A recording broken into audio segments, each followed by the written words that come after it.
Oiê! Seja muito bem-vindo ao Na Leitura. Hoje, damos continuidade à obra Cupim, de Laila Martinez. Prepare-se para mergulhar no último capítulo dessa história instigante. Vamos juntos? Os desgraçados contaram um monte de mentiras. É preciso ser muito rasteiro para dizer que eu matava gatos para amarrados. Quem me contou foi Carmen, que ouviu na televisão. É preciso ser baixo e ruim e desprezível para dizer uma coisa dessas. E isso do jeito que eu cuido deles. O pelo brilha tanto que parecem reis.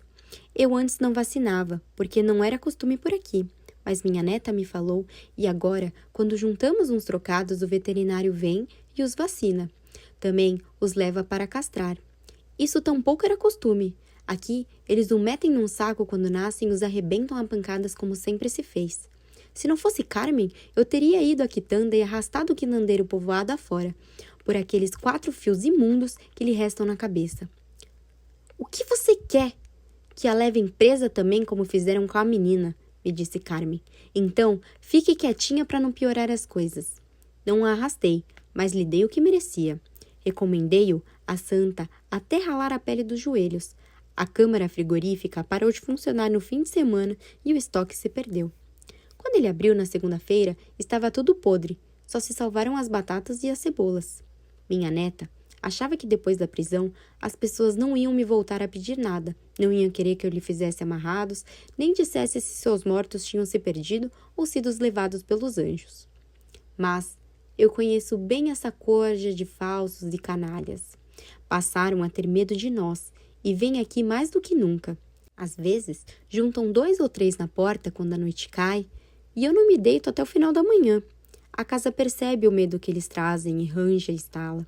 As sombras se tornaram tão espessas que às vezes algum deles as vê como vê vocês. Notam um vulto negro se arrastando num canto e afastam a vista sem dizer nada, com mais medo do que quando entraram. Também notam o frio que minha filha deixa ao passar ao lado deles, enquanto sobe e desce a escada e atravessa a entrada. Isso sempre me entristeceu, que minha filha deixasse esse frio. Algumas semanas depois, os jornalistas se foram e nós duas concluímos o que havíamos deixado pela metade. O outro desgraçado se livrara tempo demais do que fez a minha menina. Eu poderia ter encarregado dele antes, mas a ideia de não voltar a ver minha filha me doía. Achava que, quando entregássemos a sombra do armário, o que restava da minha menina iria embora. Eu não a veria de novo nem quando morresse, porque sei, e quando morrer, vou ficar entre essas 4 paredes. Os santos não vão querer me levar. Por mais que agora venham à parede da cozinha, um instante uma coisa, mas para sempre é outra. A polícia não voltou aqui. Nem por um nem por outro. Do marido de Emília, nunca encontraram nem rastro, nem uma pista, e se esqueceram logo. O caso do menino continuou aberto, mas depois de um tempo, nem mesmo os telefonemas do pai conseguiram evitar que esquecessem. No início ele intimidava os policiais, depois lhe fazia pena, e no final só parecia um estorvo do qual não sabiam como se livrar. Carmen me contava tudo isso, ouvia no povoado e depois vinha me dizer porque sabia que eu gostava de escutar aquilo. Também me dizia que a mãe mal saía de casa. Já não havia amigas a quem mostrar a adega, nem viagens a Madrid para gastar numa bolsa o valor que minha neta recebia por 3 meses aguentando aquele melequento malcriado. Carmen dizia que quando ela saía parecia uma alma penada, mirrada com uma vara de cabeça baixa. Pois, não tiramos suas terras, mas sua cabeça nós baixamos sim. Em vez de respeito ou medo, agora o que as pessoas sentem por eles é pena. Continuam tendo dinheiro, porque os santinhos não chegam a tanto. Mas agora, em vez de ir atrás deles como uma coroinha idiota atrás do vigário, as pessoas os evitam e se afastam. Todo mundo sabe que a desgraça pega, e ninguém a quer por perto. Ela se crava dentro de você e depois é difícil se livrar. Carmen parou de vir me contar coisas porque fraturou o quadril e os sobrinhos a levaram para um asilo. O mesmo de Maria, um dos baratos porque Carmen trabalhou a vida inteira, mas sua pensão é mínima. Os patrões não pagaram previdência social, no começo porque isso não se usava e depois porque não tiveram vontade. Disseram que se ela insistisse, iam mandá-la embora, porque ainda por cima já estava velha e, sem dúvida, uma peruana e uma colombiana faria o mesmo por dinheiro sem protestar. Nós costumamos nos falar por telefone, mas não é a mesma coisa, porque no asilo ela está murcha e mirrada e mal fala. O contrário do que era. Não havia maneira de que se calasse, e agora, para que diga 3 palavras seguidas, você precisa arrancá-las com saca-rolhas. Sei que ela vai morrer de desgosto. Hoje em dia chamam isso de depressão, mas aqui sempre foi morrer de desgosto. Paravam de sair de casa, paravam de comer e paravam de querer viver. E após algum tempo morriam. E isso é o que está acontecendo com Carmen. Tomara que venha me ver quando morrer. Sei que elas, as santas, vão levar porque nunca fez mal a ninguém. Ajudava todo mundo. Dos patrões e da polícia tinha raiva, sim. Mas mais de ninguém. Tomara que tenha tempo de vir se despedir antes que as santas a levem. Não sei se ela já imaginou o que aconteceu com o menino porque nunca perguntou e eu nunca contei. Era muito peso para ser carregado por ela, que não teve nada a ver com aquilo. Eu gostaria de contar antes que ela se vá, mas tenho medo de que se eu fizer isso ela fique presa aqui nessa casa por lembrar da raiva que sentia dessa família. Então, não queira ir. Para minha neta, arcar com esse peso também foi custoso no início. Ela pensava que a polícia viria procurá-la a qualquer momento para levá-la outra vez. Toda noite, repassava em sonhos o que disseram no interrogatório.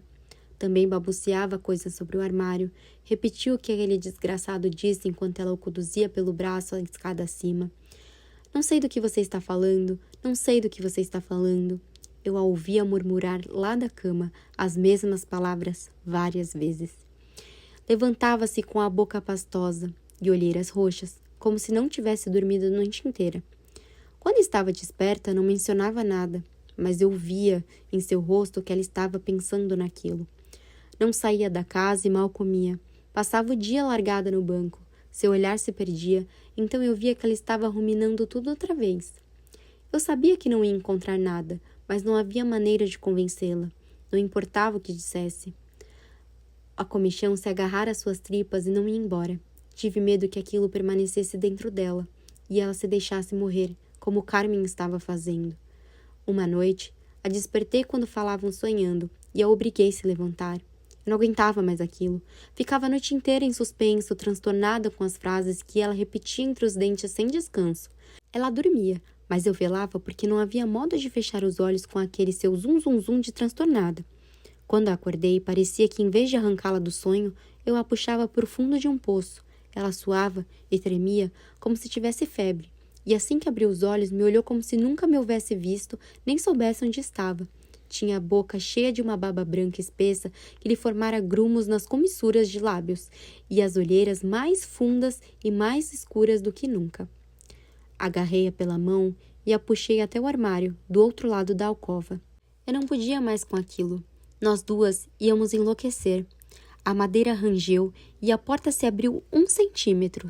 Eu podia sentir a ansiedade do móvel. Pedi à minha neta que me ajudasse a empurrá-lo para afastá-lo da parede. Ele pesava como um demônio, como se estivesse cheio de pedras. Não queria que o movêssemos. Agachei-me junto à parede e contei os tijolos passando o dedo por cima. Não me lembrava da última vez que tinha feito aquilo, mas devia ser um bocado de tempo, antes da minha neta nascer. Durante muitos anos, eu olhava todas as semanas para ver se meu pai tinha se mexido, mas por fim, me dei conta de que ele não ia sair dali. Nós não podíamos sair da cilada que ele tinha armado para a gente, mas ele também não. Empurrei o tijolo de um dos lados até que se moveu. Tirei-o com cuidado, puxando. O reboco da parede descascou e uma parte caiu no chão. Minha neta fitava com os olhos vidrados de sono, sem entender o que eu estava fazendo. Depois de dar uma olhada lá dentro, fiquei de pé me apoiando na parede, porque meus joelhos doíam como condenados. Passei a ela a lanterna que deixo na gaveta da mesa de cabeceira para quando a luz se vai, porque nessa casa nunca se deve ficar totalmente às escuras. Ela pegou a lanterna e se ajoelhou sem dizer nada. Não sei se naquele momento já voltara daquele poço onde afundara quando dormia, mas a expressão havia mudado. Continuava suando, mas apertava a mandíbula. Afastou o cabelo grudado na testa e acendeu a lanterna. A casa estremeceu. No térreo, as portas se abriram e se fecharam com força, e as panelas e as caçarolas bateram contra o chão da cozinha. Tinha muito tempo que não fazia uma barulheira daquelas. Às vezes se atreviam a jogar no chão um talher que estava na mesa ou abrir uma fresta em algum móvel. Mas havia muito que não chegavam a tanto. Ela pousou a lanterna no vão do tijolo e aproximou o rosto. Moveu a luz de um lado para o outro até que o viu. Percebi que o tinha visto porque se sobressaltou. Mas em seguida aproximou o rosto ainda mais. Seu cabelo úmido de suor grudou no reboco. Ela percorreu as 3 figuras com feixe de luz. A maior continuava apoiada no mesmo local de sempre, com a boca aberta e as órbitas vazias. Ao seu lado havia outra, também um homem. Percebia-se que estava ali muito menos tempo. A casa ainda não o consumira por completo. A terceira mal media 1 metro. Estava recostada na parede, com as pernas esticadas e as mãos estendidas ao longo do corpo. Seus olhos estavam fechados. Minha neta se afastou da parede e pôs o tijolo de volta. Desligou a lanterna e se levantou do chão. Sacudiu a poeira da calça do pijama e o reboco do cabelo. A casa ficara em silêncio. Escutavam-se apenas os gatos no pátio dos fundos. Quando fazia calor, eles não dormiam aqui dentro. Empurramos o armário até colocá-lo no lugar. Depois, nos metemos cada uma na própria cama e eu apaguei a luz da mesa de cabeceira. Final do capítulo 10. E por aqui, terminamos nossa jornada com a obra Cupim, de Laila Martinez. Se você gostou, deixe seu like, se inscreva no canal e ative as notificações para ficar por dentro de outras obras. Fique à vontade também para sugerir um audiobook no e-mail na descrição do vídeo. Nos vemos na próxima. Beijos!